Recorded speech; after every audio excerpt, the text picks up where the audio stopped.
आप लोग अगर एक कदम चलिएगा तो हम लोग 4 कदम चलने का काम करेंगे और इस कानून को रोकने का काम करेंगे।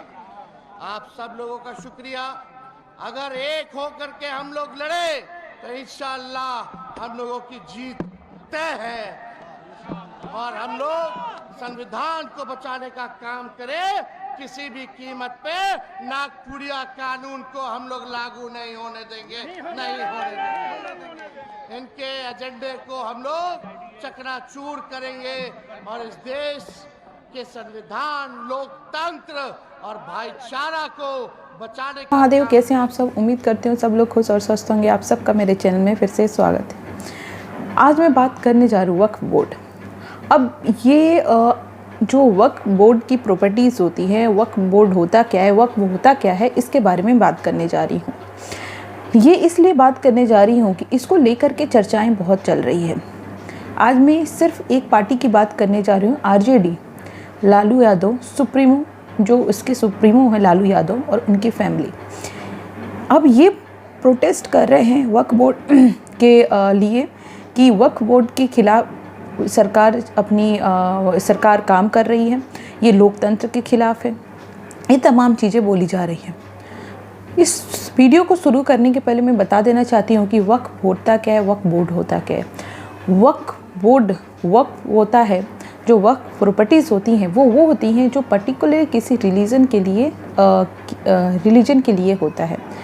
ये इस्लाम की मैं बात करूँ, वक्फ इस्लामिक एक बोर्ड है जहाँ पे इन सब प्रॉपर्टी को वक्फ बोर्ड काम क्या करता है, जितने भी प्रॉपर्टीज़ हैं उनकी सुरक्षा करता है, उनकी रक्षा करता है। अब ये प्रॉपर्टीज़ आती कहाँ हैं? ये इस्लाम को फॉलो करने वाले लोग दान देते हैं। किस लिए? धर्म के लिए, धर्म अपने इस्लाम रिलीजन के लिए। जैसे कि उसमें काम कर सकते हैं, मस्जिद बना सकते हैं, मदरसा बना सकते हैं, कब्रिस्तान बना सकते हैं, ये सारी चीज़ें बना सकते हैं। तो वक्फ वो प्रॉपर्टी जो पर्टिकुलरली किसी रिलीजियस पर्पस के लिए होती है। वक्फ बोर्ड क्या होता है? वक्फ बोर्ड वो होता है जो उस प्रॉपर्टी की देखभाल करता है, वो वक्फ बोर्ड होता है। अब ये विवाद इसलिए है कि यहाँ पे जो प्रॉपर्टी है वक्फ बोर्ड की बहुत सारी है और सबसे ज़्यादा प्रॉपर्टी जो है यूपी में ही है।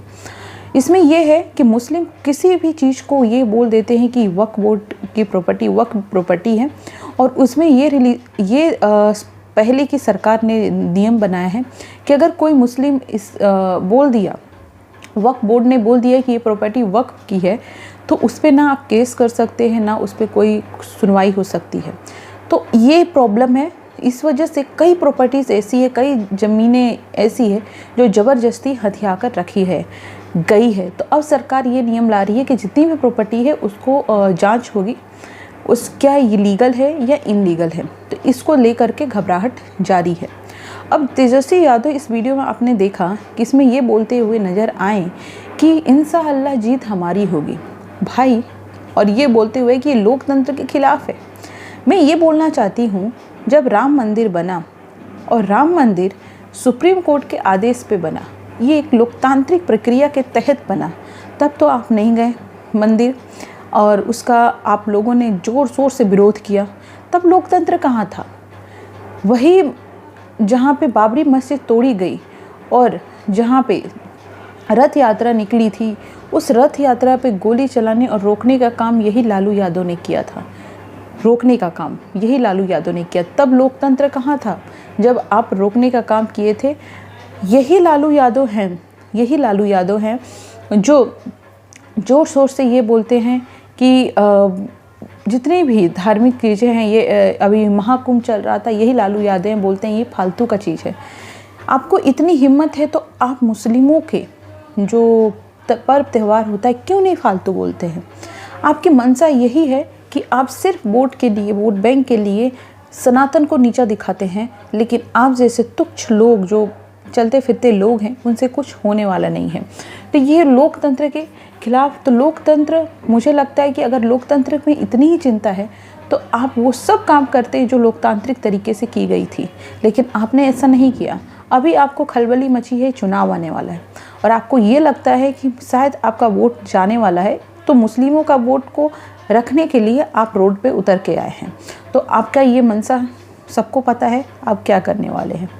तो ये जितनी भी अभी रिसेंटली मैं तमिलनाडु की बात करूँ, 2022 में एक वहाँ पे ज़मीन थी जिसको वक्फ बोर्ड ने बोला कि ये हमारी ज़मीन है, ये वक्फ की ज़मीन है, ये विवाद हुआ। तो वक्फ का प्रॉब्लम है कि वो जो भी लैंड है, जो भी चीज़ें हैं, उसको बोल देता है कि हमारी है, इस पे आप न केस कर सकते हैं ना कुछ कर सकते हैं। तो ये तमाम चीज़ें चल रही है। तो वक्फ वही होता है जो प्रॉपर्टी जो पर्टिकुलरली किसी रिलीजियस पर्पस, स्पेशली रिलीजन में बात करूँ तो इस्लाम की बात इस्लाम जो उसके लिए जो प्रॉपर्टी है वही वक्फ और वक्फ प्रॉपर्टीज़ है। वक्फ बोर्ड क्या है, जो सारी प्रॉपर्टी की देखभाल करता है वक्फ बोर्ड है, और उसी पे सारे नियम लाने की चर्चा चल रही है। इसको लेकर के अपोजिशन खलबली मचा हुआ है। तो आपका क्या ख्याल है? मुझे लगता है कि ये अमेंडमेंट लाना चाहिए। जितनी भी ज़मीन है, जितनी भी जो चीज़ें बनी है, ये लीगल है या इनलीगल, उसकी जांच पड़ताल ज़रूर करनी चाहिए, क्योंकि तमाम चीज़ें ऐसी है जो इनलीगल तरीके से बनी हुई है। वो मस्जिद क्यों ना हो, वो कब्रिस्तान क्यों ना हो, या फिर वो मदरसा क्यों ना हो, ये तमाम बहुत सारी चीज़ें जो इनलीगल तरीके से बनाई गई है और इनलीगल तरीके से फंड किया गया है। तो मुझे लगता है ये अच्छा स्टेप है सरकार का, और सरकार को इस पे जल्द से सोचना चाहिए और एज अ ग्राउंड पे भी लाने की बहुत जल्दी ज़रूरत है। Thank you so much. मिलते हैं नेक्स्ट वीडियो में। अपना बहुत बहुत धन्यवाद, अपना बहुत बहुत ख्याल रखें, और मेरा वीडियो देखने के लिए बहुत बहुत धन्यवाद। ज़्यादा से ज़्यादा शेयर एंड सब्सक्राइब करें। Thank you so much. मिलते हैं नेक्स्ट वीडियो में।